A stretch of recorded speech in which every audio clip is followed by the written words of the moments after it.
इंसान ने आग से खेलना सीखा था, पर इजराइल ने रोशनी को हथियार बना लिया। अब मिसाइलें नहीं, इजराइल ने तैयार किया है एक ऐसा घातक हथियार जो तय करेगी कि कौन बचेगा और कौन खाक होगा।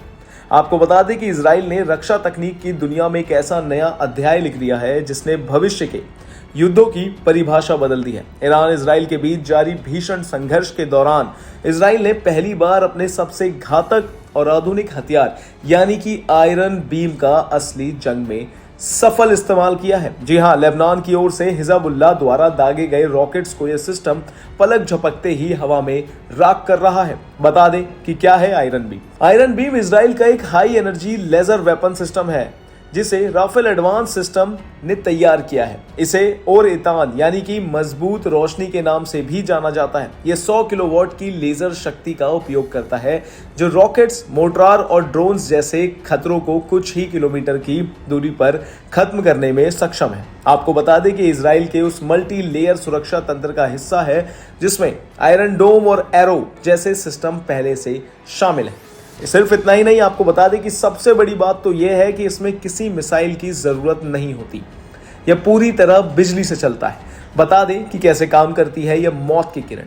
Iron beam fibre laser technology पर आधारित है। जैसे ही दुश्मन का कोई रॉकेट या ड्रोन रडार की पकड़ में आता है, यह सिस्टम उसे ट्रैक करना शुरू कर देता है। जी हाँ, इसके बाद लेजर जनरेटर से प्रकाश की गति वाली एक अदृश्य किरण निकलती है। यह बीम टारगेट के एक ही बिंदु पर इतनी भीषण गर्मी पैदा करती है कि उसका बाहरी हिस्सा पिघल जाता है और हवा में ही फट जाता है।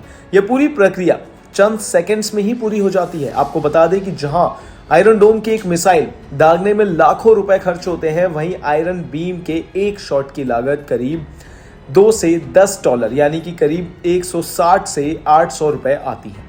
चूंकि यह बिजली पर चलता है, इसलिए इसमें गोला बारूद खत्म होने का डर नहीं रहता। इसकी रेंज फिलहाल 10 किलोमीटर तक है और यह कोरेंट बीम कॉम्बिनेशन जैसी तकनीक का इस्तेमाल करता है। आपको बता दें कि जिससे धूल या धुंध में भी इसकी सटीकता बनी रहती है।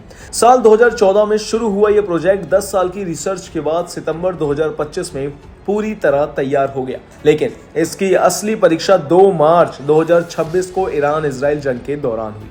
ऑपरेशन रोरिंग लायन के तहत इजरायली डिफेंस फोर्स यानी कि आईडीएफ ने पुष्टि की है कि हिजबुल्लाह के रॉकेट्स को आयरन बीम ने सफलतापूर्वक इंटरसेप्ट किया है। जी हां, सोशल मीडिया पर इसके वीडियो वायरल हो रहे हैं जहां लेजर की एक लकीर रॉकेट्स को खिलौने की तरह उड़ा रही है। बता दें कि यह सिस्टम ड्रोन वॉरफेयर में क्रांति लेकर आया है, लेकिन इसकी अपनी कुछ सीमाएं भी हैं। वर्तमान में इसकी रेंज कम है और खराब मौसम जैसे भारी बारिश या घने बादलों में इसकी मारक क्षमता थोड़ी सी घट सकती है। बावजूद इसके इजराइल इसे लगातार अपग्रेड कर रहा है। आपको बता दें कि यह दुनिया का पहला पूरी तरह से operational high power laser system बन गया है, जो साबित करता है कि भविष्य की जंग अब बारूद से नहीं बल्कि प्रकाश की किरणों से जीती जाएगी। इन तमाम जानकारियों के लिए बने रहिए हमारे साथ भारत एक्सप्रेस पर। धन्यवाद।